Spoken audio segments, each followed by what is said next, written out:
Naturellement, il faut contextualiser. Et c'est la première saison d'un cycle de 3 saisons. Une saison où tu ne fais pas de coupe européenne, spécialement la Ligue des Champions. Je crois que tout le monde en est conscient que ça va être une saison en déficit, dans laquelle l'obligation des dirigeants, c'est de chercher de faire le déficit le minimum possible en garantissant la construction d'un projet et en garantissant les résultats sportifs sur le terrain. Ça, c'est toujours le difficile équilibre à trouver pour un dirigeant. C'est important la Ligue des Champions. Écoutez, la réponse est très simple. L'Olympique de Marseille, c'est un club structuré économiquement pour participer toutes les saisons en Ligue des Champions.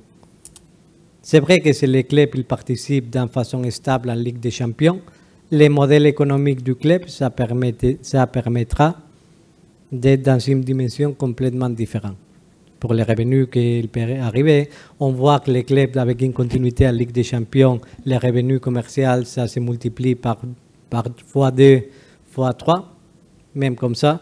Donc pour nous, avec le système économique qu'on a, le système de coûts, parce qu'on a une structure d'un club de Ligue des Champions, c'est nécessaire de participer pour la stabilité économique du club dans la Ligue des Champions, en sachant que cette saison, tu dois comprendre et tu dois accepter d'être en déficit. C'est quelque chose que je tiens à remercier les propriétaires, Franck, parce qu'il a compris dans toutes les discussions qu'il fallait prendre un risque financier pendant cette saison.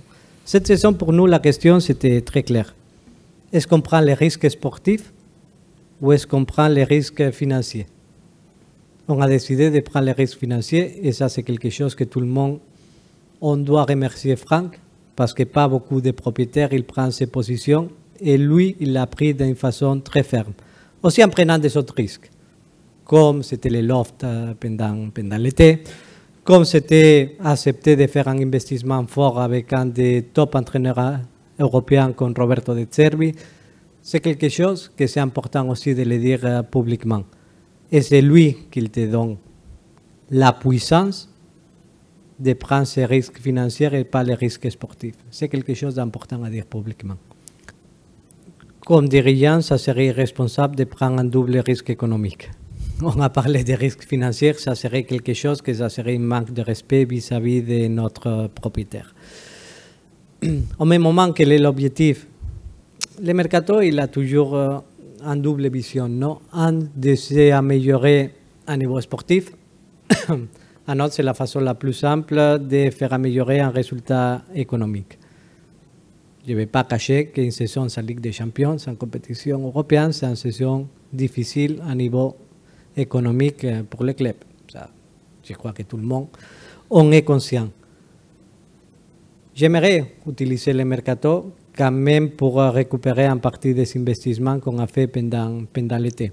Je l'ai dit à l'entraîneur, je l'ai dit à tous les secteurs sportifs, c'est quelque chose que c'est sain pour l'économie du club, même si on peut finir la saison dans une situation économique à niveau de trésorerie qui est confortable, parce qu'on a bien pris toutes les différentes prévisions avec des différentes actions qu'on a fait.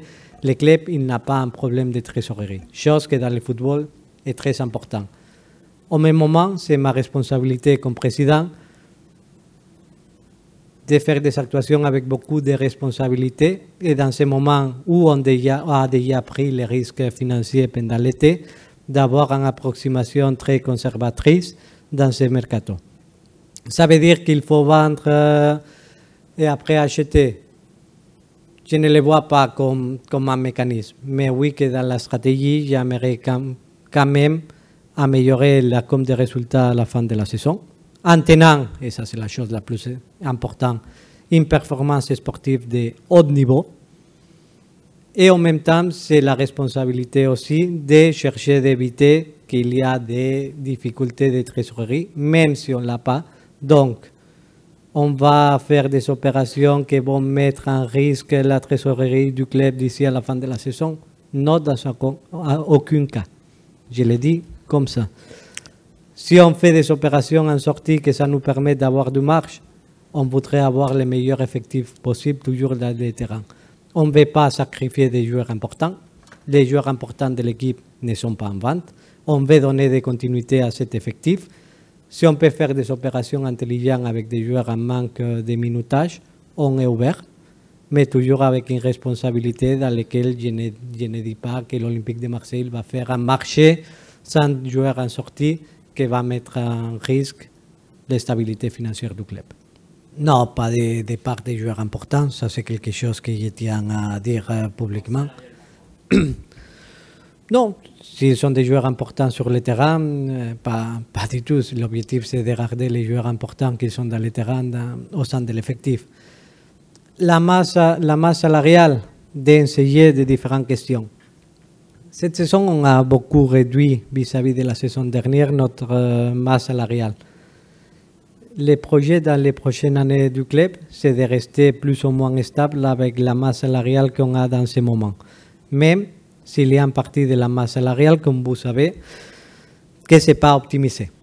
Parce qu'on a des différents joueurs avec 0 minutes dans le terrain, par exemple, qu'ils sont sur des salaires. Qu'est-ce que ça veut dire sur la masse salariale? Et je crois, et j'ouvre aussi une discussion qu'on peut ouvrir ici ouvertement. Le rôle de la DNCG, c'est quelque chose de très important dans le football français et qu'on doit chercher tout le monde à renforcer. C'est une des choses qu'il y avait demandé dans un conseil de ligue et aussi à la même DNCG, c'était de faire des contrôles a priori et pas a posteriori. Je crois que c'est quelque chose que c'est très important pour le football français dans ce moment et dans ces moments d'incertitude économique liés aux droits de télévision. Qu'est-ce que ça veut dire? Je crois que les clubs, on doit être très sérieux dans la gestion de nos masses salariales. Parce que la masse salariale dans un club de football français, c'est quelque chose de très important. Je ne vais pas critiquer la France ou le système français, non, tout le contraire, je ne suis pas bien placé pour le faire. Mais contrôler ta masse salariale et avoir une stabilité de masse salariale ou optimiser ta masse salariale, c'est un des clés pour les clubs français. Parce qu'on a des taxations qui sont plus élevées que dans des autres pays. On a un avantage que c'est l'impatriation, ça c'est quelque chose aussi à dire. Mais c'est vrai que le football français, ce n'est pas quelque chose que c'est nouveau et très pénalisé pour les charges sociales vis-à-vis des autres compétiteurs en Europe. C'est pour ça que contrôler la masse salariale, c'est un des éléments que c'est clé pour chercher une stabilité financière et chercher la santé financière d'un club de football. Et la saison dernière, on avait fait une équipe avec une masse salariale qui était beaucoup plus supérieure à ce qu'un club comme l'Olympique de Marseille pouvait gérer. Et on a commis une erreur dans la gestion de la masse salariale, chose que cet été, on a cherché tout de suite d'améliorer et qu'on cherchera toujours d'améliorer dans les prochaines fenêtres de mercato, même en sachant que s'il y a une qualification en Ligue des Champions, on doit voyager avec la masse salariale actuelle. Et c'est un des règles internes que j'ai donné dans la gestion du club.